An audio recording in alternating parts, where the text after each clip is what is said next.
Hello बच्चों, देखिए अपने को प्रश्न दिया गया है। बिंदु 1, 0 से जाने वाली एवं मूल बिंदु से वर्गमूल 3 भाग में 2 की दूरी पर स्थित रेखाओं के समीकरण है। अगर हम विकल्प की बात करें तो ए विकल्प हमें दिया है वर्गमूल 3x प्लस वाई माइनस वर्गमूल 3 बराबर 0, और दूसरी रेखा का समीकरण हमें दिया है वर्गमूल 3x माइनस वाई माइनस वर्गमूल 3 बराबर 0। और ऐसे ही हमें 3 विकल्प और दिए गए हैं। तो देखिए, सबसे पहले हम मुख्य अवधारणा की बात करें तो मुख्य अवधारणा हमारे पास क्या हो जाएगी, बिंदु x1 y1 से गुजरने वाली रेखा की समीकरण हमें पता है क्या होती है, y माइनस y1 बराबर m गुणा x माइनस x1, m गुणा x माइनस x1। ये बिंदु x1 y1 से गुजरने वाली तथा m ढाल वाली रेखा की समीकरण होती है। तो देखिए, हमें प्रश्न में x1 y1 का मान दिया गया है 1, 0। तो यहाँ से अगर हम मान रख दें x1 y1 की जगह, अगर x1 बराबर 1 रख दूं, x1 बराबर 1 और y1 बराबर 0 रख दूं, y1 बराबर 0 की ये रेखा 1, 0 से होकर गुजर रही है। तो हमारे पास देखिए रेखा क्या आ जाएगी, y माइनस y1 की जगह 0 बराबर m की जगह m गुणा x माइनस x1 की जगह 1 रखना है, x माइनस 1। अब यदि इसको हम आगे हल करें तो इसको हम लिख सकते हैं mx माइनस y और माइनस m बराबर 0। इसको हम समीकरण नंबर 1 दे देते हैं। तो देखिए, हमें प्रश्न में दिया गया है मूल बिंदु से √3 भाग में 2 की दूरी पर स्थित रेखा की समीकरण ज्ञात करनी है। तो ये उत्तर की बात करें तो ये देखिए, हमारे पास ये कोई मूल बिंदु है जिसके निर्देशांक 0, 0 है। इससे वर्गमूल 3 भाग में 2 दूरी पर स्थित कोई रेखा है जिसकी ढाल हमने m मान ली है, और इसके ऊपर कोई बिंदु दिया गया है हमें 1, 0। तो यहाँ से हमें दूरी के सूत्र से हमें पता है क्या होता है, दूरी d बराबर क्या होती है, d बराबर होता है ax1 प्लस by1 और प्लस में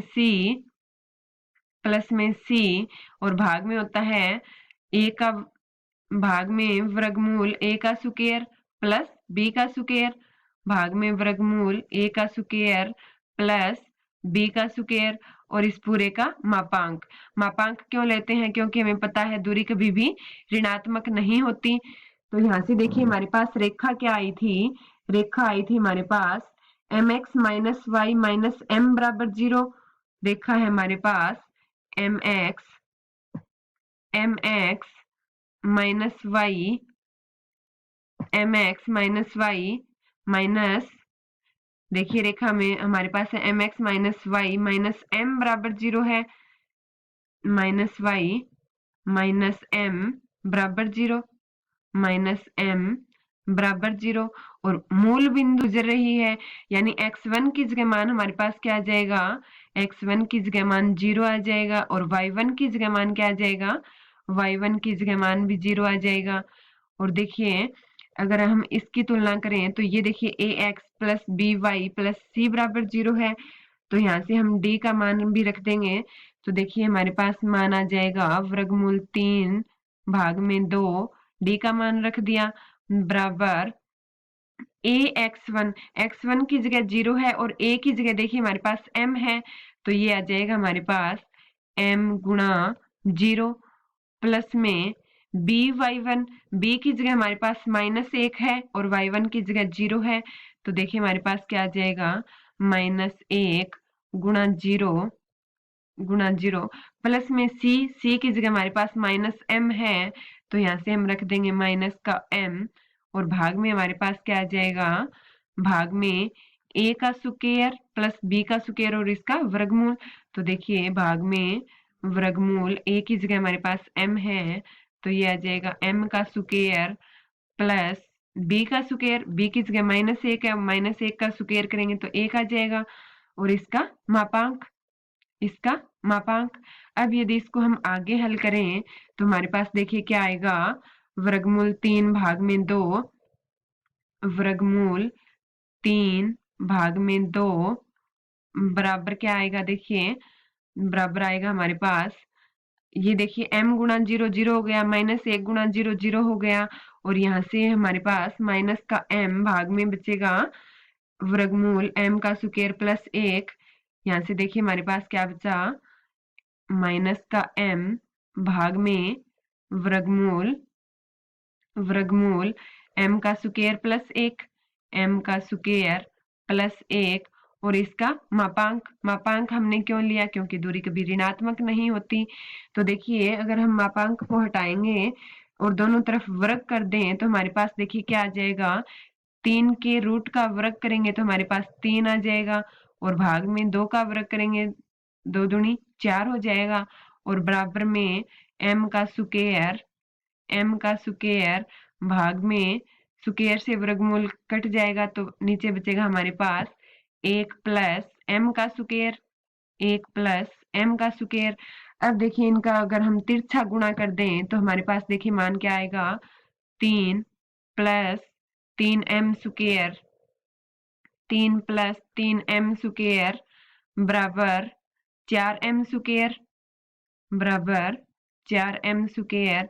अब यदि 3m स्क्वायर को हम दूसरी तरफ लेके जाएं तो हमारे पास मान देखिए क्या आएगा, m का स्क्वायर बराबर 3, m का स्क्वायर बराबर 3।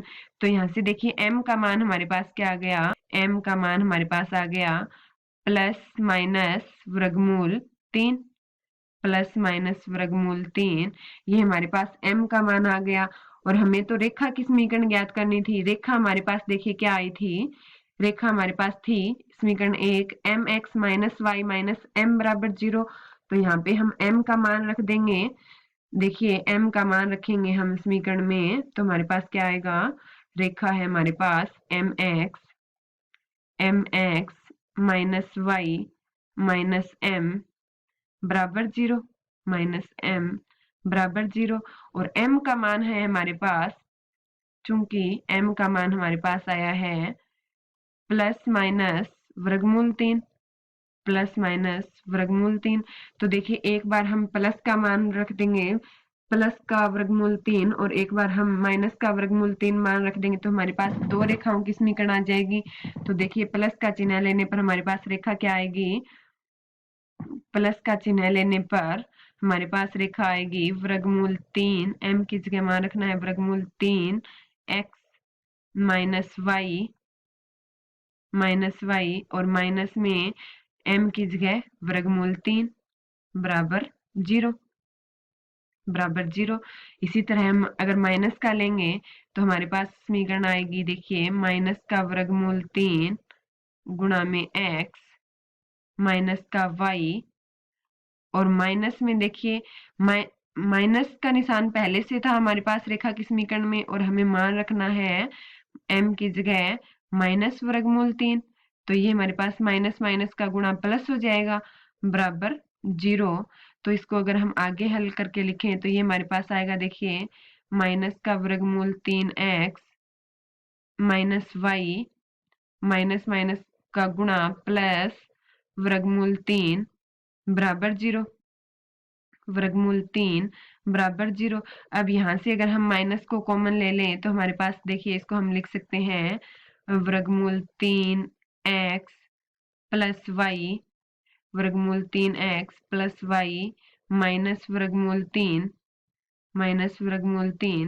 बराबर 0। यदि विकल्प की बात करें तो देखिए ए विकल्प वर्गमूल 3x प्लस वाई माइनस वर्गमूल 3 बराबर 0, और दूसरी रेखा का समीकरण वर्गमूल 3x माइनस वाई माइनस वर्गमूल 3 बराबर 0। अतः ए विकल्प हमारा सही उत्तर हो जाएगा। आशा करती हूँ आपको समझ में आ गया होगा। धन्यवाद।